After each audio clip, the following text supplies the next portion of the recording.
And we welcome you on in to another episode of the Big Time Sports Podcast Show. I'm Mitch Spinell. He's Mitchell Balla, and we're here again to give you the latest in the world of sporting and athletics. Mitch, it's going to be back here, man. We got a lot to talk about. We got some playoffs coming up. We got some seasons winding down. In terms of the high school seasons right now in our winter sports, we are more than halfway done, which is kind of crazy to think about. We're halfway done in the NBA season, Mitch. And like you just mentioned, halfway done with winter sports and high school sports. Just a couple more weeks till spring sports start ramping up here with tryouts and practices. It's crazy. Absolutely. And we'll get into that throughout the rest of the next hour or so. But before that, we want to remind you guys, you can go to our website, bigtimesportsohio.com, to find the latest articles, latest videos, our latest broadcasts. We just put up the live streams, courtesy of the local broadcast network and the LBN app, of Strasburg's Friday night game against the Claremont Mustangs, the boys game. And then last Saturday, the Strasburg girls were able to pull off a dominating win over the Tuscarora Central Catholic Saints over at Strasburg. So be sure to check those out. Obviously, you can find us here on YouTube. Be sure to like, subscribe, and hit the bell. Or you can also go to our podcasting platforms, Apple Podcasts, Spotify, and Anchor. That is all courtesy of Anchor. Not a sponsor, but if you go to anchor.fm and look up the Big Time Sports Podcast Show, you'll find us and wherever we publish the podcast. And you can go to us on Facebook or Instagram, Big Time Sports Ohio, or Twitter at BTS Ohio, or hit me up on Twitter, Facebook, Instagram at Mitch Spinell. Same for him at Mitchell Balla. Mitch, we're getting into this first talk of high school sports, and we'll continue it later on down the episode with a special guest. But we have to talk about some of the games that we saw on Tuesday night, particularly in Stark, where it's really heating up in the Federal League. Jackson, the boys team, was able to pull off a victory over the McKinley Bulldogs. And as you mentioned before the start of the show, their first win against McKinley since 2019. Yeah, that's right, Mitch. The first win that the senior class at Jackson has now gotten over McKinley. McKinley had rattled off 6 straight victories.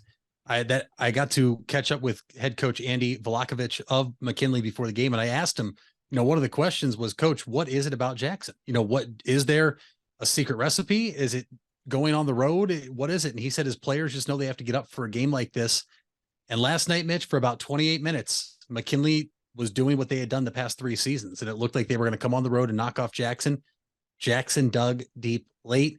Jackson down 2 senior players, 1 starter, and one of the first men off the bench due to illness.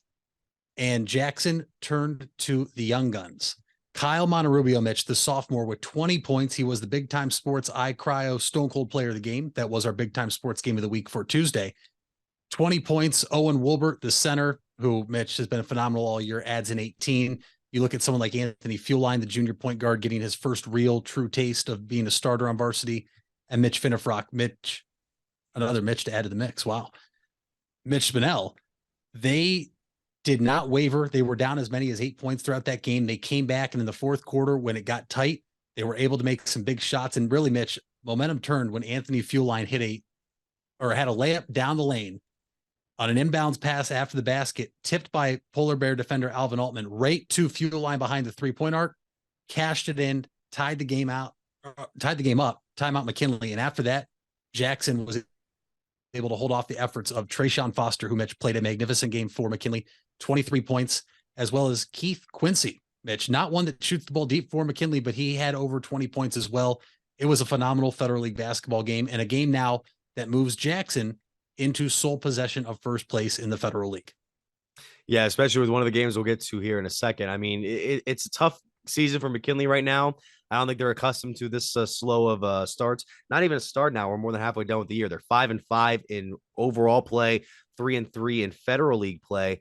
But the Polar Bears are able to really pull off some very solid victories in conference here over the last couple of weeks. You mentioned a few weeks ago them beating Glen Oak. We see them now beating McKinley. Monterubio having a bit of a breakout night. I wouldn't say, I mean, he is definitely one of their top players, but he wouldn't be usually the guy to be far and away the leading scorer. You have guys like Owen Wilbert who are able to operate very well in the paint for the Bears, and I'm very impressed to see what they can do down this stretch. And will this run of success they've had go into the tournament? I wonder about that, because you also have a number of games that were close on Tuesday. We saw Glen Oak get back on track after 2 consecutive losses. They were able to win 43-40 against the Green Bulldogs, and Ja'Cory Lipkins had a solid game with 21 points. Yeah. And really, Mitch, it was just an off shooting night for both sides. It was a good basketball game, just kind of sloppy in terms of offensive production. These teams that are, I mean, Mitch, we just saw last week on a Big Time Sports Game of the Week, Green going to McKinley and throttling McKinley on their own home floor, putting up point after point. It included Brady Rollison dropping 30 that night, Rollison with 16 last night. But Glen Oak, Mitch, you mentioned it, gets back on track. They had lost to Jackson last Tuesday. They then lost to Lake at home. They had a game on Sunday, which they beat Central, but now they get back into the Federal League race to keep things alive. This is a team in Glen Oak that still has to go on the road to Jackson. They still have to play teams for the second time around. On the flip side for Green, it's a loss. They were hot as could be, Mitch. I believe they'd won 7 in a row. Green still controls their own destiny. And we're going to see who really controls their own destiny Friday night on the Big Time Sports Game of the Week when Jackson goes to Green. And that is going to be an insane atmosphere. It's going to be a great game. I really hope people tune into that game or stay locked into social media. I know later this afternoon, I'm heading over to Green High School to do some work with a couple of the players for a trailer, something new we're trying to do here. But Mitch, if Green beats Jackson, all of a sudden that shortens up the standings in the Federal League. Whereas if Jackson beats Green, Jackson's just continuing to build a lead. So everything is on the table Friday night. And this is the team in Green that is going to look a lot different than the first time they played Jackson this year in the first game of the season. They've had some players come back, players accept and understand their roles. I am so excited to be there Friday night. I know it's Troy Richardson and Mike Galena on the call for the Big Time Sports Game of the Week, but Glen Oak, much needed to win. Quickly, the other teams in the Fed, you had Hoover beating Perry last night. Perry is going to be in a tough spot now the rest of the season, Mitch. It looks like they are going to be without senior point guard Xander Sabin, who is out with a fractured wrist. And then Lake on the road last night, losing to Akron Hoban. That's a tough team.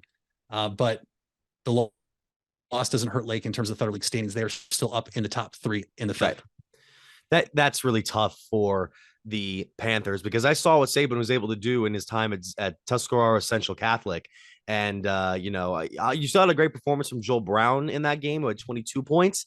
And he may now need to be the offensive focal point if Perry wants to ensure that they can keep up with teams offensively here in the upcoming couple of weeks. Speaking of Central, we saw Sabin's former teammates Jordan Cherry and Caden Crozier with 22 and 14 points respectively as Central was able to get a huge victory over Waynedale, 54-43 last night in New Philly. We also had, I'm going to save the big one for last. We had the Highland boys winning on the road at Triway. Sammy Detweiler had 20 points for them. Nick Wigton had 17 points. The Hawks are now 7-6, kind of like McKinley this year. Highlands they haven't gotten off to the start that they've wanted to in like they have in years past, but that's still a machine of a program over in Berlin. We also that's a team just like McKinley that you are not going to want to see in the postseason, despite what the record is. That's a team that's going to be able to beat anybody on any given night. And that's the scary thing about looking at records when you talk about teams like these. Absolutely. We also had Strasburg visiting Canton South. Jake Ryan, who kind of got off to a bit of a slow start earlier this season, has now led the team in scoring for the 3rd straight game. He had 18 points. Gage Moore and Joe Fisher each had 16 to guide the Tigers, who are now 10-3. If they can just get a couple of more in-conference games, especially one coming up here very soon against the Malvern Hornets in Malvern, then that could help their chances to get back in the race for the IVC North title. And we also had Claymont beating Newcomerstown. The score was 65-26. Dylan Watkins had his best scoring performance of the season, 21 points for the now 5-8 Mustangs. Grady Mooneyham with 13 points. And finally, this is the one that I was stunned to see. Fairless pulling off a quadruple overtime varsity win over Sandy Valley, 68-66. And you had Carson Colucci, who had 12 points in the game. This is what's crazy. Brody Pumnio, who gave the assist to Colucci at the end, had 36 points to lead the way. And Carson Colucci caps it off with 12 points, including the go-ahead three-pointer. I think it was with 3.3 seconds left, and per high school rules, the clock keeps running. Sandy Valley just couldn't get back down the court to respond. But it was such a back-and-forth game, particularly in the last 4 periods. And what a victory for Fairless. I mean, Mitch, that is just, it's bonkers. I mean, that's the time I'm trying to think of a word. 4 overtimes is something we hardly ever see games go that long in college basketball or, NBA basketball, high school basketball, and for it to be so evenly matched throughout. And also I asked you, from what we gathered, neither of us were there. It doesn't seem like many kids fouled out either. So you're talking about playing a majority of the kids that got you to that point. Talk about the exhaustion and how tired you have to be. I wonder how they feel today on both sides, but I'm sure the Falcons feel a little bit better coming off the win over Sandy Valley. You mentioned those regular players. Nick Petro had 25 points for Sandy. Jordan Wigfield had 15 points. Dante Fiello, who's been one of the top scorers of the team this year, had 16 points, but he did leave the game with an injury, and it looks like he's day-to-day still as far as we can tell. So we'll look for updates out on that. And that is what we have for our high school recap for segment 1. We'll be back right after these brief messages. Hey there, folks. This is Mitch Spinell, and I want to give you guys a quick message regarding 988. If you don't know what 988 is, it was created to make it easier to remember how to get help in the event of a mental health or addiction crisis. This is different than a medical, fire, or police emergency where 911 should still be called immediately. 988 connects you with Stark County's Crisis Center, which is equipped to help people in emotional distress or experiencing a mental health or addiction crisis. So remember, 911 for medical, fire, and police emergency help, and 988 for support in overcoming a mental health crisis in Stark County. Buying a home has never been so affordable with record low interest rates. Hartzler's Quality Housing is ready to put over 40 years of experience to work for you. Family owned and operated since 1978, Hartzler's has a wide selection of model homes on site with a knowledgeable team to help make your new home a reality. Open 6 days a week, visit them off I-77 in Dover or online at hartzlers.com. Hartzler's Quality Housing. Quality from start to finish. You deserve the best. And at Ferris Chevrolet, Buick, Cadillac, Toyota, that's what you get. We consider you, the customer, to be part of our family. Anybody can make promises, but when you visit Ferris, you get the Ferris deal from a Ferris wheel. So if you're looking for a car, truck, or van, think Ferris.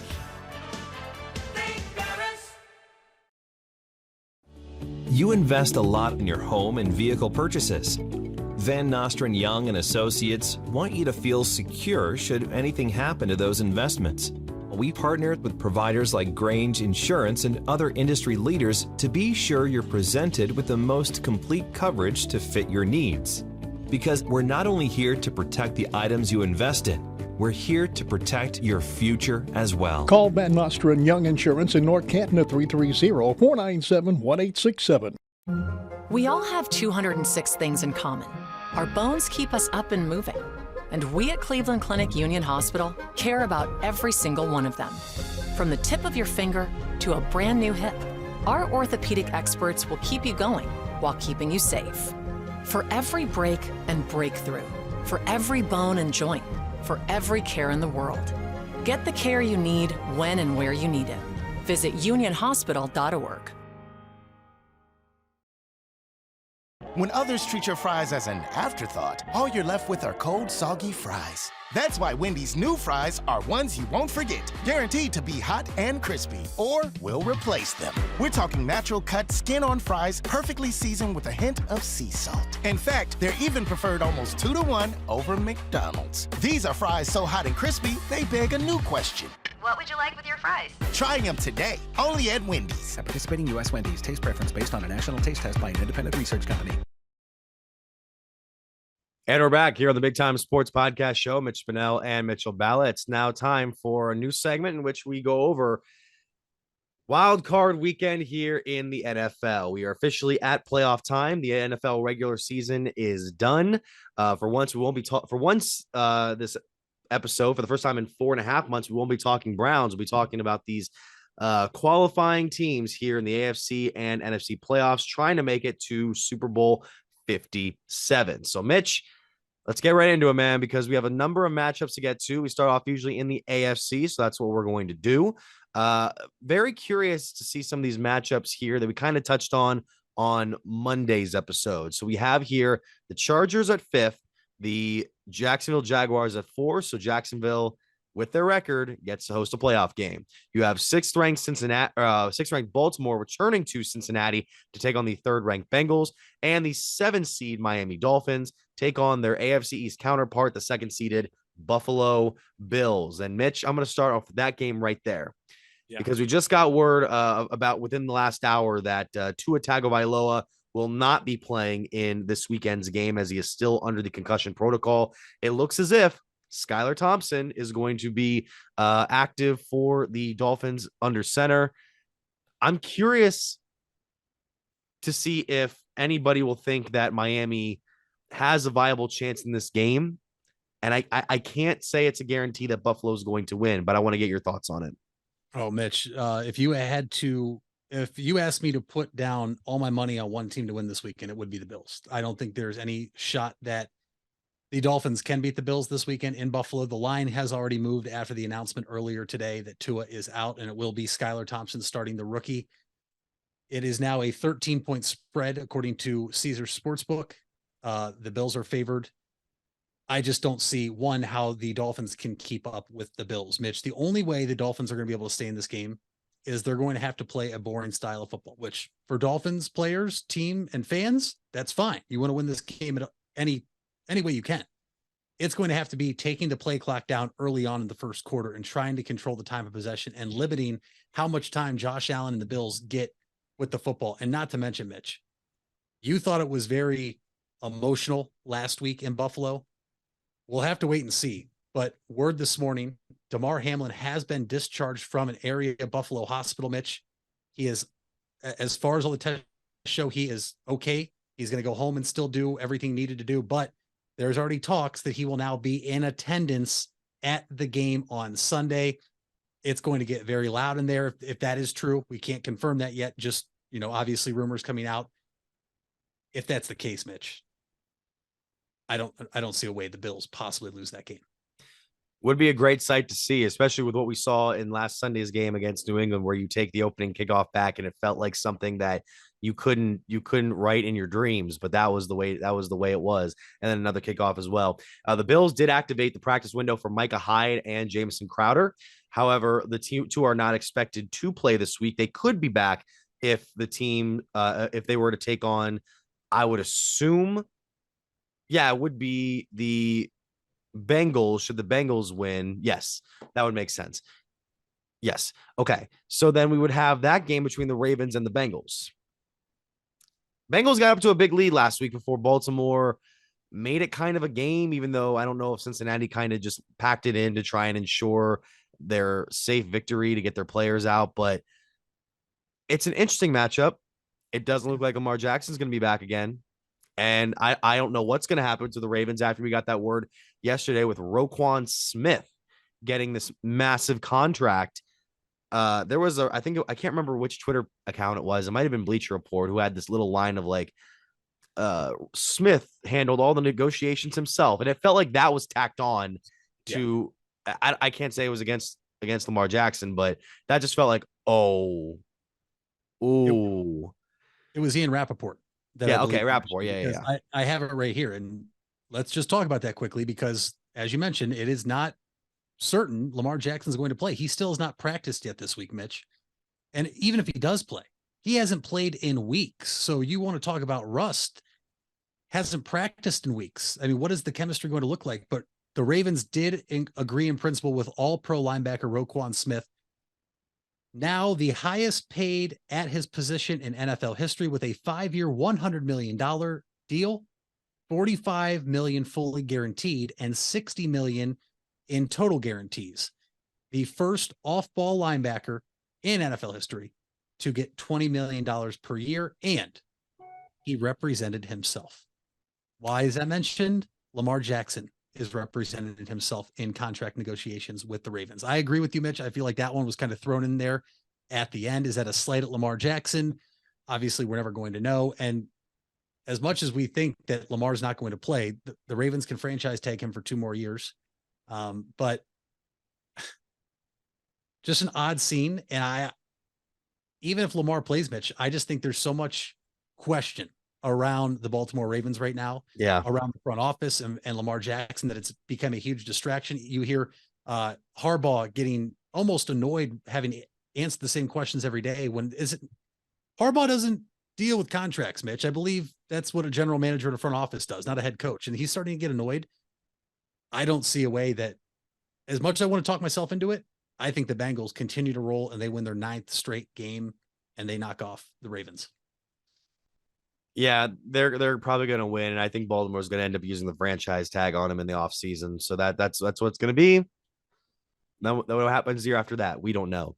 So then you would have Buffalo taking on Cincinnati in the 2 versus 3, and then we would have the Jaguars and the Chargers. The winner of that would take on the top-seeded Chiefs in Arrowhead. This is the curious one because Jacksonville is hot right now. They have worked their way into the playoffs, came back from essentially the dead, and the Chargers can be very, very good at times. Other times it can be very streaky.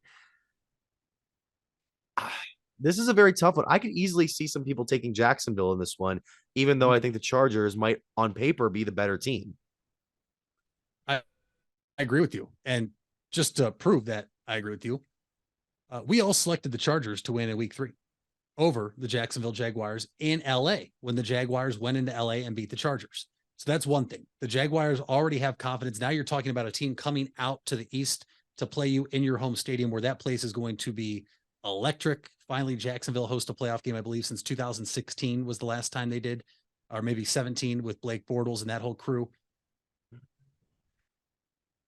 I often rip a few coaches in terms of their decision making. Mm-hmm. Brandon Staley last week, playing in the late afternoon slot, Mitch, seeing the Baltimore Ravens had already lost, knowing they were going to be the 5 seed, still put out his starters. And it saw Mike Williams get carted off with a back injury, and it saw Joey Bosa leave the game. Staley is also, I consider, somewhat of a twin of Stefanski when it comes to using analytics a little too much in decision-making. I'm not a Trevor Lawrence fan, but I am going to take the Jags. I'm going to take the Jaguars this week because they have the confidence to beat LA. I sometimes wonder if Staley can get out of his own way. I'm not going to be shocked whatsoever. I mean, the Chargers are 2-point favorites, but I'll roll with the dogs and I'll roll with the Jags. And I think that defense is going to be able to do something to the Chargers this week. I forgot to mention too. I'm also saying, I think I have to take Jacksonville as well. I also forgot to mention Buffalo is 13-point favorites over Miami now with the news of Tua being out. 7 points the Bengals have over the Ravens. And not as bad, but that's considerable. Oh, yeah. Lamar's officially ruled out. He's not been officially ruled out. Yeah, I mean, yeah, I was going to say. So that's the AFC. The NFC has 5 versus 4, Dallas at Tampa Bay, 6 versus 3, Giants at Vikings. And again, the interesting one, 7 versus 2, Seahawks versus 49ers. Look, Seattle, I mean, they didn't have like the strongest path into the playoffs, but they did get in a year where many people did not expect them to. And it's a huge success story. San Francisco is on a run. I don't know. I want to say San Francisco will win it easily, but I can't. I would say this is an even harder choice than my Miami and Buffalo thinking. It is a much harder choice, Mitch. And this is probably the one that if you're going on the lower seed in terms of upset 7-2, I would probably say this is my second pick in terms of an upset if it's going to happen. Brock Purdy has been phenomenal down the stretch. You look back, they lost Jimmy Garoppolo in that 33-17 win over the Dolphins on December 4th. Since then, Brock Purdy has become the starter. He beat Tampa Bay. He beat Seattle on a Thursday night, Mitch, but then he beat Washington. Then he beat the Raiders, and then he beat the Cardinals. He had not played against great competition yet, right? The Seahawks and the Bucks, the only 2 playoff teams in there. We know how we both feel about the Bucks, but how is he going to stack up in the playoffs where obviously when he took over, they'd already clinched a playoff spot. Now it's pressure. The pressure is on him. It's win or go home. I will still lean San Francisco just off the sheer fact that I think Shanahan can get Brock Purdy to a point to play mistake-free football to the team's advantage. I'm not going to be surprised, though, if Geno Smith and the Seahawks go in there and knock him off, Mitch. Yeah, I still think San Francisco will get it, mainly because they don't need to rely on Purdy to do too much. If Seattle can't stop Christian McCaffrey, then they don't have much of a chance. And if that defense for San Francisco can pressure Geno Smith enough, it's going to be a long day offensively for Seattle. And by the way, this is the highest point differential of all the NFC playoff games this week. San Francisco is a 10-point favorite, and it doesn't feel like it's a 10-point favorite to me, but it feels, it's an interesting game in comparison to the other two ones, which are also still interesting. We have the Giants taking on the Vikings. Vikings 3-point favorites, and I know what you're going to say, but this is a tricky one because the Giants, I think, are capable of pulling off a major upset, but the Vikings at home can still get it done. Right. We already saw this game played one time in the same exact venue this year. Greg Joseph field goal as time expired. The Vikings, I believe, winning 10 one-possession football games this season. I honestly think I would take the Giants +3, but still expect the Vikings to win. This is going to be an interesting game match. I think this is one that I'm going to make sure I am locked down on the couch at Sunday at 4:30 p.m. to watch this game. I'm going to roll with the team that has been there and done that this year in tightly contested games. If it gets tight, I mean, doing it 10 times, Mitch, that says something for itself, right? It's not like you're going to get in that same spot and start to crack. They were also down 33-0 to the Colts and came back. I'm going to roll with the Vikings. They have players that have been in the playoffs before, where the Giants first time making it in a while. Yeah, and the game's at 4:30, so that'll give you your insight on what to expect from a certain QB1 wearing purple and white this coming Sunday. But on the Monday night game, we have a Monday night playoff game this year, which is interesting. Cowboys and Buccaneers in Tampa Bay. Look, do we keep saying every year that the Cowboys are going to bottom out in the playoffs? I know we've come to just expect it at some point. You would think that Dallas could get it done against an 8-9 team, but that 8-9 team has the greatest quarterback who's ever stepped on a football field, or at least the most successful one.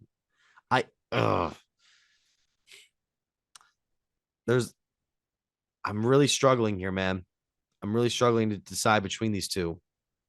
I wish that ties still were in effect for the playoffs, and if they tied, they just both got eliminated, because I don't want to pick either team. I don't like either team. Dallas is a 2.5-point road favorite. I can't. I'm taking Tampa Bay. You take okay. That's okay. I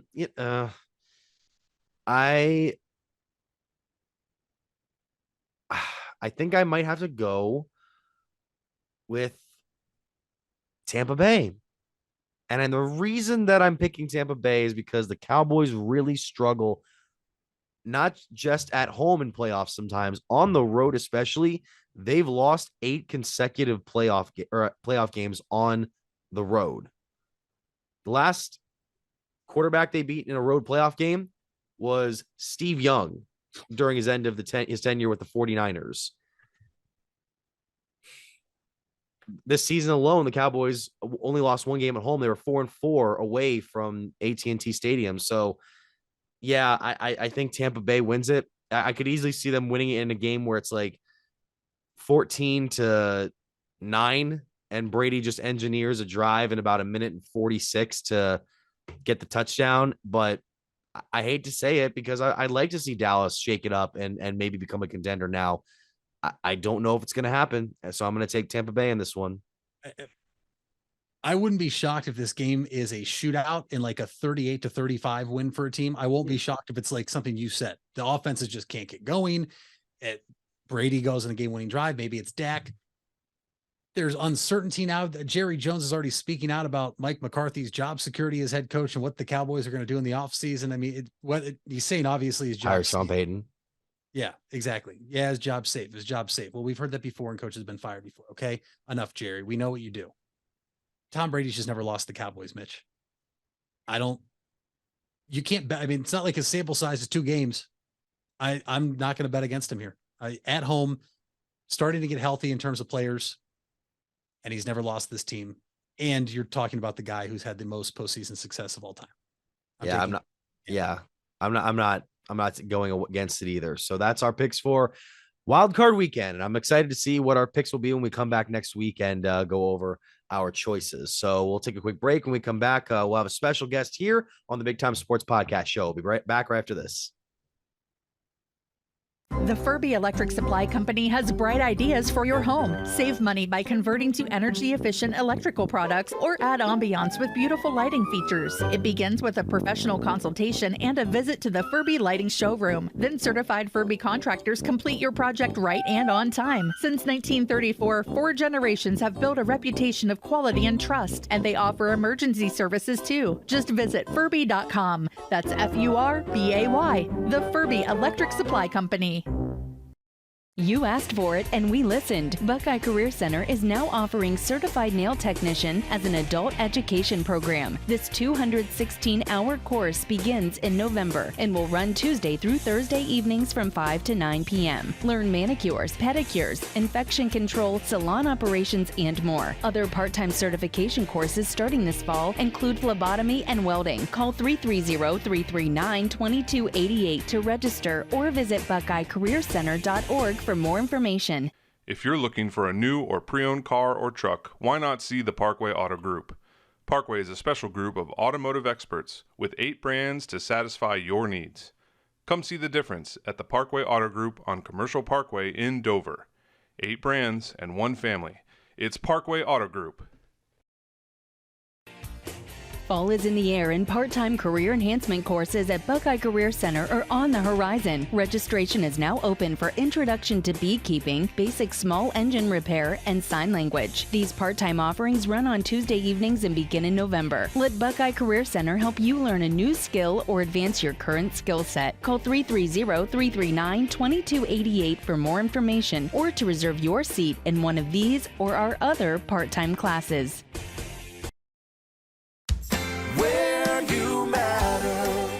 You matter. Everyone plays a part. We all have a role. Each of us can make a difference. You do matter, and the best way to have a positive impact is to pay it forward. With each of us helping one another to cope, feel better, and know that we belong. Pass on the positivity today. Tell someone else they matter too. Alt Care. Alt Care, Alt Care. Where you matter. We all have 206 things in common. Our bones keep us up and moving. And we at Cleveland Clinic Union Hospital care about every single one of them. From the tip of your finger to a brand new hip, our orthopedic experts will keep you going while keeping you safe. For every break and breakthrough, for every bone and joint, for every care in the world. Get the care you need when and where you need it. Visit unionhospital.org. And we are back here on the Big Time Sports Podcast Show. It's Mitch Spinell alongside Mitchell Balla, and it is now time to go into our next segment, which brings in a special guest. He is the head coach of the Highland Hawks girls basketball team over in Berlin, and the team will be participating, as they always do every year, in this upcoming 2023 Classic in the Country Girls Basketball Showcase. He is one Brady Schleybaugh. Coach, thank you so much for taking the time to join us today. Appreciate it, guys. Looking forward to it. Absolutely. So, Coach, now you guys are coming off of a couple of wins recently, including the 51-13 victory over the Indian Valley Braves this past week. And you guys seem to be getting into a bit of a rhythm here after getting a couple of losses here to start the season. What do you think has been the biggest change for you guys compared to where you were at the start of the season to get you guys a couple of recent victories? Yeah, we're a very young team, and we've got a lot of girls that haven't played, big time minutes throughout an entire season. And so for us, it was really figuring out who needs to be in what roles and getting them to believe in those roles and come together around that. So we're starting to see a little bit of success with that, with people stepping up and filling those roles. But it's been fun, man. It's been a good season, so I'm enjoying it. Coach, talking about some of your players and obviously looking at the last game in that 51-13 win, somebody like Mallory Stutzman, 23.7 rebounds, and you had Ashley Mullet dished out 8 assists long, scoring 6 and grabbing 3. Just talk about how fast some of these players have grown up. You mentioned you guys are young. How have they grown up quickly? And is that a reason for your success so far this season? Yeah, absolutely. And, like those two kids that you mentioned, they were really good role players on my dad's state championship team 2 years ago. And then, as sophomores, you don't really get a big leadership role either. Mallory was hurt last year, but, coming into who they are and who we want them to be, a big thing that comes with that is leadership. So getting them to believe in themselves and believe in each other and kind of take on those leadership roles has been important for us, and they've definitely done that and stepped up big time in those areas. Brady, you mentioned your dad, who was the leader of that program for many, many years, a lot of successful seasons out in Berlin. And you saw the team in a different leadership last season. Obviously, Jason Mischler was the head coach for the 2021-22 season, and then he steps down following that year. Was that a bit of a surprise to you and the rest of the Highland community? And what was the process that led to you being early going out for the head coaching position and then getting the job? Mm-hmm. Yeah, I mean, I think Jason did a great job last year. These kids have grown up knowing how to work hard and play the game the right way, and so that process and that transition to him last year and then to me this year is super smooth because of what's already in place. Like you said, I've got a pretty good playbook to go by and a pretty good mentor as well. So that the behind the scenes stuff really is where all that kind of comes into place. Setting what do we need to go to a game? What do we need preseason wise? How do we set up our shootouts and trips and fundraising, all that kind of stuff. So that has, I feel like, been the biggest thing, especially off the court, with that help. I can only imagine how big of a help your dad was with you, and now is obviously you're there as the head coach and transitioning a little bit, coach. The Classic in the Country is this weekend. A huge just display of talent of girls basketball. And obviously your team will be playing there, and we have the schedule pulled up here. But when it comes to having this played at your venue, what type of things behind the scenes goes into that? And is it you and the athletic director and athletic department that is picking and choosing these teams to come participate in this Classic? Mm-hmm. Yeah, I mean, there's a lot of things that have been going on. The last week, it's really started to ramp up, but planning really starts, April, May of the year before. And Bryce McKee is a guy who does a lot of the scheduling. He actually went to Berlin Highland, coached in college for a little while, and now he's got the best AAU team in the state and has sent a lot of players to college. But he does a lot of that scheduling, and he's really good at putting together some good matchups. He knows the kids that are coming in. But for us to have an event like that, in our town, the excitement that it brings to the community, but also to all of our kids, high school, junior high kids help out, elementary kids help out. And so for them to see what elite level basketball looks like and give them something to work towards is pretty cool. Because I think we've got a couple kids that could potentially play college basketball. And so for kids like that to put themselves up against elite competition and kind of see where they stack up is important. And I think our non-conference schedule, honestly, I would put it up with one of the best in the state, for sure, our division. And so that's kind of helping prepare us for that. Ashley getting a chance to play against some great point guards already this year. And then Mallory has obviously been a big piece for us this year as well. So I'm excited to see kind of where we stack up. Well, Coach, the Classic not only brings your team into the mix, and you guys will be playing up here very soon. You'll be playing on Saturday, January 14th at 7:30 against Convoy Crestview. And then you play Monday, January 16th in the 7:30 matchup, the last game of the showcase against Midview. When you talk about this entire showcase, what is that feeling of not only bringing your girls in to show off what they can do, but also these other schools from not even just the state, from Tuscarawas County or the state of Ohio? You'll have teams from out of state come in. I remember even a team was planning even to come in one year out of the country. What is that feeling to not only bring all that talent together, but also to bring in a number of scouts and potential college coaches to see what this showcase is able to bring?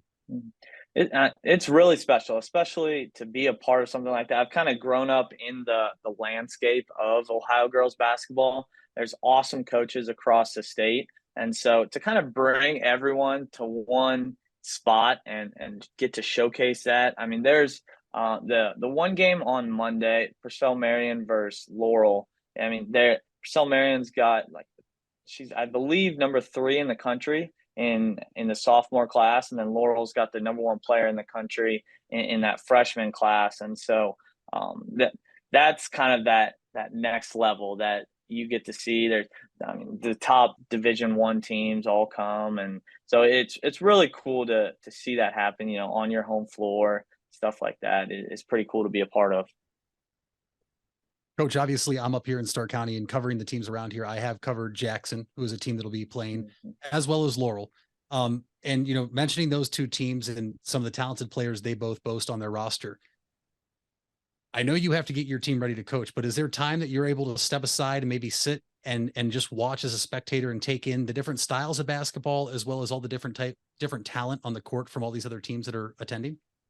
Yeah, for sure. And we try to do that throughout the weekend as we get our free time, and especially our girls too, tell them, hey, go watch a couple games Saturday, Monday, whatnot. Obviously, get out of there at a good hour and prepare yourself, get what you need. But yeah, to be able to watch the different styles, teams that, really push the ball, teams that slow it down, to see, what other coaches across the state are doing. Because especially in basketball, it's a sport where you take from other coaches, you give to other coaches, stuff like that. So it's really special to be able to see all the different teams coming. Well, Coach, following this classic, you guys have a number of games left before the start of the tournament. You have some in-conference opponents like Sandy Valley, Ridgewood, Garaway, and Tusky Valley. You also have a game, I think might be your season finale, if I'm not mistaken, against another team that'll be in this classic in Millersburg West Holmes. So when you look down at this stretch of games throughout the season, what do you believe is the main message you want to get into your girls' heads to ensure that they can kind of keep themselves at a competitive level going into the start of the tournament? Yeah, I think for us, it's getting our girls to believe in themselves and all the work that they've put in. We've had a chance to compete with some of the best teams in the state. We played Laurel first game of the year, had a competitive 3 quarters with them. And we played Wheeling Park out of West Virginia, who I think is the best team in West Virginia. They'll probably win the Division I state championship down there. And so, then the end of that first quarter, it was 25-23. And so we played Tusky Valley last week and we scored 17 points in the whole game. So, getting that belief in them that, they are good at this game and it's fun to play together. I'm excited. We also got Waynedale in a couple weeks. They're at the Classic as well. But yeah, that West Holmes game is fun. It's good to have them back on the schedule. That's a fun rivalry for our area. And I mean, they're undefeated. They've got a good game against Lima Bath here Saturday night.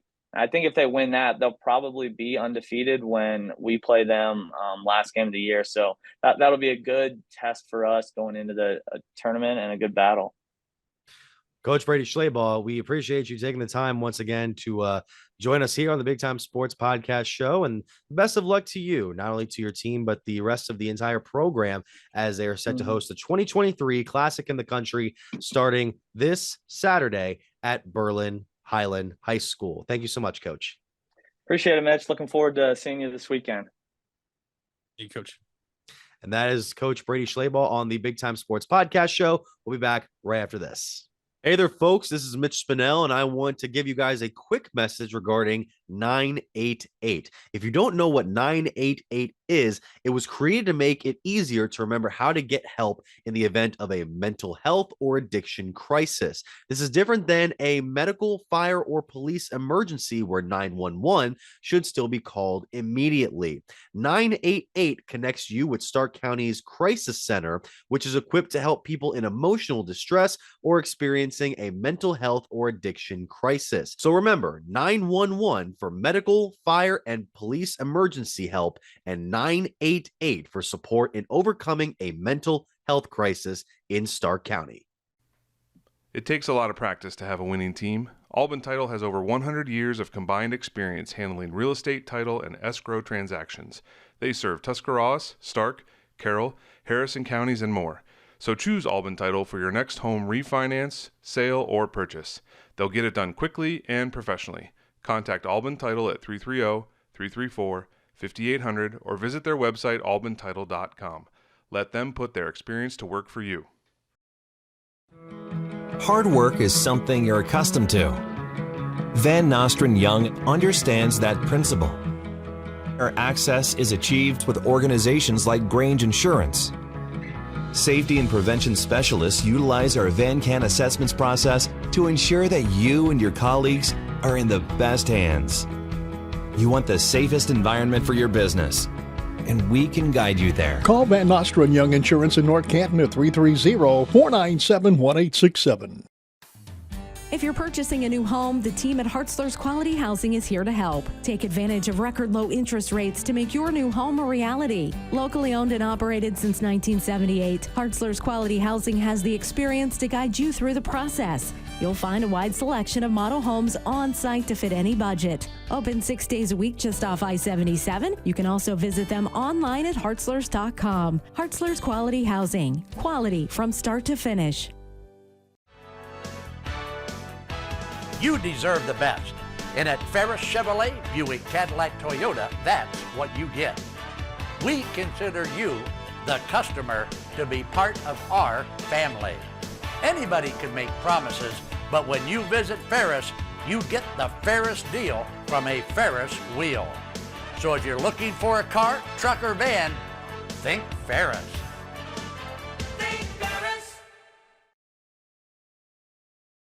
When others treat your fries as an afterthought, all you're left with are cold, soggy fries. That's why Wendy's new fries are ones you won't forget, guaranteed to be hot and crispy, or we'll replace them. We're talking natural cut, skin-on fries, perfectly seasoned with a hint of sea salt. In fact, they're even preferred almost 2-to-1 over McDonald's. These are fries so hot and crispy, they beg a new question.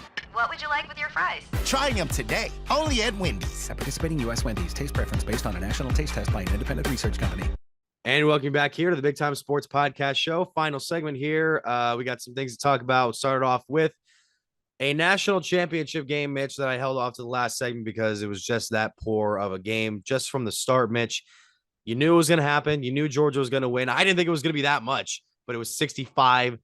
It's the largest margin of victory in a championship game for the college football playoff, especially of this era. And it's the most points put up in a game like this. I think Nebraska had the highest total at one point, but oh my God. Mitch, Georgia covered the over-under by themselves. Yeah. The over-under was 62.5. It also goes back to the point that generally a team that is a championship contender or, you know, the top team, that close game they have, which was Georgia and Ohio State, generally is a wake-up call or ends up being their toughest game. Now, I didn't expect that to be the outcome on Monday night. I don't think anybody in their right mind expected that to be the outcome on Monday night. It was ugly. I'm not going to try to figure out a nice fancy word to put it because that's what it was. It was ugly. TCU looked like a team that people thought they were all season long. It's not. I'm not going to hold that against TCU in terms of like they should have never been there. They proved they should have been in the playoff. They beat Michigan. Yeah, I agree with that. I mean, like I'm not here. They earned it. People that go, well, it should have been Alabama. No, it shouldn't have. TCU won their semifinal. If this happened in the semifinal game, then sure, I might listen to the argument TCU shouldn't have been there. But TCU did what they had to do to get to the national championship game. It just happened to be that they ran into the best team in college football, as well as a team that was called out after they won their semifinal game. I mean, Kirby Smart calling out all his players, calling out Stetson Bennett. Yeah. You know, in just terms of how they played in that game. I'm not going to even go into the whole, oh, we were 7 and people thought we were going 7. That's not, no, nobody said that. Nobody said that. Yeah, Nobody no one said that. Who would have said that? Somebody that's never seen college football before and didn't know what teams, like how you played the sport? Like, no, I'm not buying that. They're like, Georgia was that good and that talented. Wire to wire all year, Mitch. Wire to wire. They were up there all year. They handled their business. They had 2 tough games in terms of score. And when you look back at it, it's kind of laughable when it was Missouri and Kent State were their closest games in the regular season, which both those teams played them harder than TCU. But it was just a very, very, very ugly game. I turned the game off before halftime. I was extremely stunned to see what the final score was. And I'm not sure if you heard it, Mitch. If you heard Kirby Smart's pregame speech to the team in the locker room that has been all over social media. And if you haven't, we will not play it on the podcast. It is not appropriate. I can understand why Georgia came out and was taking it to TCU, though, because I myself, as just a casual football fan, was fired up and ready to go to war. Yeah, they were eating chicken wings on the sideline. That's how I knew it was a blowout game at some point. The only vesting interest I think people still had in watching that game was they were going to release the Ant-Man trailer, I think, at halftime. And when the score got up to 38-7 at halftime, they're like, oh, we need to keep this going because people need to stay watching this game. And then they finally do. I think it was around 10:30. And it's like, all right, you got it out of the way. So there you go. I saw your tweet the next morning when I woke up. Yeah. I did see that. Where's the Ant-Man trailer? Or I'm just waiting for the Ant-Man trailer. Yeah, it was just rough. It does kind of sting to think if Ohio State would have won that game, maybe it would have been one they could have gotten a victory in, but who knows? They'll be back next year and we'll see where we come 360 some odd days from today. But there's that. We also got the news a few minutes ago that Cleveland Cavaliers guard Ricky Rubio is targeting a return to play in Portland on Thursday for the Cavaliers, as he's been, recovering from the ACL injury that knocked him out last season. Then he got traded, then he resigned, which is great. And, after last night's Cavs game against the Jazz, I'd like to bring in some new guys back. I'm a little worried about if Jared Allen and the rest of the sick teammates are okay. Donovan Mitchell balled out in his former arena, which is awesome. He had a good reception there. Jordan Clarkson, I could not believe the run that he was able to pull off with 2 Karis LeVert fouls towards the end. And I couldn't like, come on, guy, what are you doing? And then they just kind of lost their legs late in the game. But the Utah is a good team. It's not like this is a below or a around 500 squad. This is a good team that'll be in the West for the rest of the season. But Rubio is a very popular player. It has been for the last year or so for Cleveland. And it'll be very interesting to see what he can bring to a guard system for the Cavs that might need a break every once in a while. And he can provide some good things. Oh, absolutely. Mitch, I think this is where we saw the emergence of Darius Garland and the next level he could go to last year once Colin Sexton was out and Rubio was inserted into the lineup with more minutes. This is also somebody that has familiarity playing with Donovan Mitchell in Utah for a couple of seasons. This is also another way for JB Bickerstaff to get Donovan Mitchell some rest here in the middle of the season to get ready for the stretch run in the playoffs, as well as get Ricky an opportunity to get his legs back under him, get back into playing shape. Obviously, I'm sure there will be a minutes restriction for Ricky when he comes back, but I like it now because you get your feet wet, you get playing again, and then the All-Star break's right around the corner. And then you get a little break. You'll have some time off and you come back, and that's when I think it's go time for the Cavs. So I'm excited to see where he fits in. I am interested to see the corresponding roster move the Cavs are going to make. Who is the one that's going to either be cut or lose all their minutes? Is it Raul Neto? I mean, this is a guy, Mitch, that at the beginning of the season I wasn't a fan of, and he has come on lately. He has played some very big minutes. He was phenomenal in the 90-88 win over the Phoenix Suns just last week in Cleveland. Who knows? Who knows where the Cavs go? And then, where's Dean Wade? That's a name and player we haven't seen in a while. We miss him dearly. The Cavs just miss having a true small forward dearly. Rubio is going to help Mitch, but he is not going to cover up the biggest hole on this team, in my opinion. No. And even with that, I still think they have to make sure that they get this job done against Portland. You got Portland, obviously tonight, or they're still a pretty Thursday, excuse me. They're going to play Portland on Thursday. That's still a solid team. You're 26-16 now. And then for the rest of your recent schedule, we kind of mentioned it on an earlier podcast. You got Minnesota, New Orleans, Memphis, Golden State. New Orleans, Memphis, Golden State is that stretch. Golden State, by the way, lost to the Suns last night in a game in which I thought the Suns were going to completely blow a huge lead that they had going into the fourth quarter. And, for their sake, they didn't. But it was a very sloppy game towards the end. And then the last thing we want to talk about,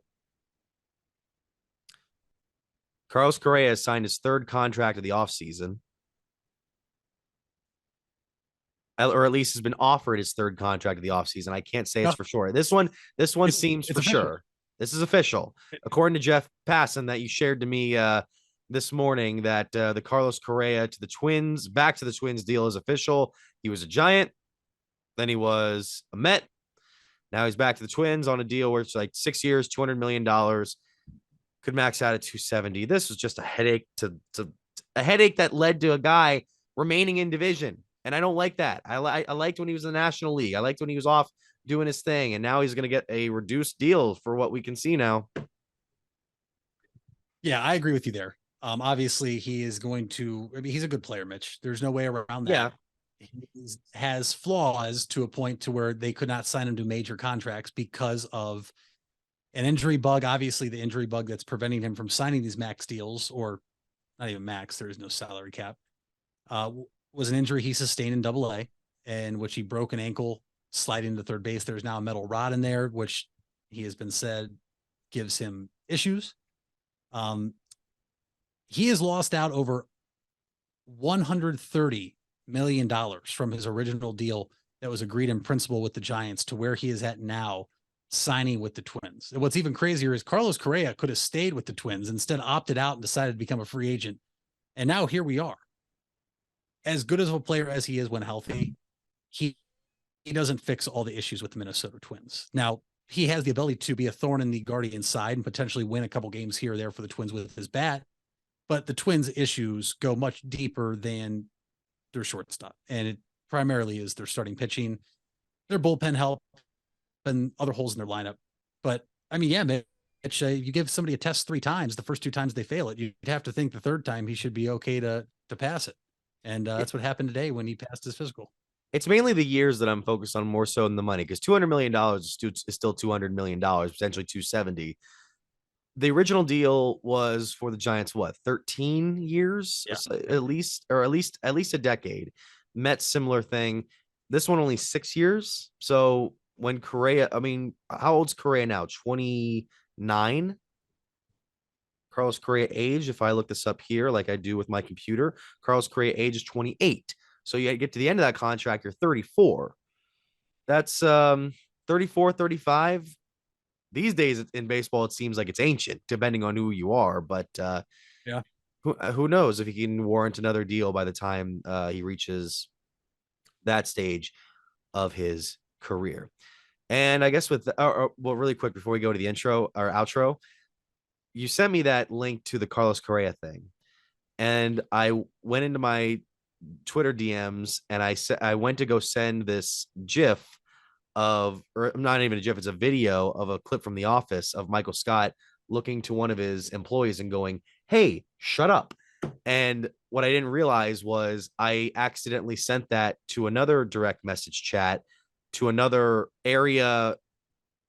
person in the area who also covers sports. I won't give away the name.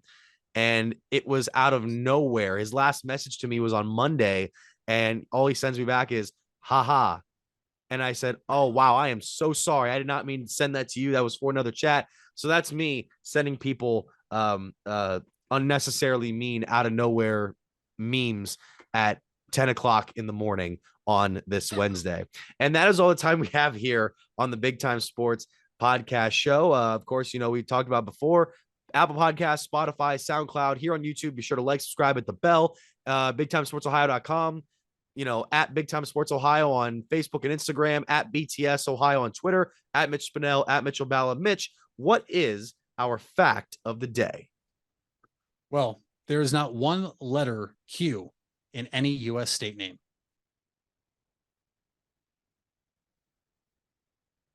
No, there isn't. You're right.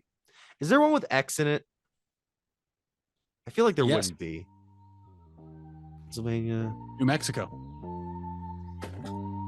Thanks for listening or watching to the Big Time Sports Podcast Show.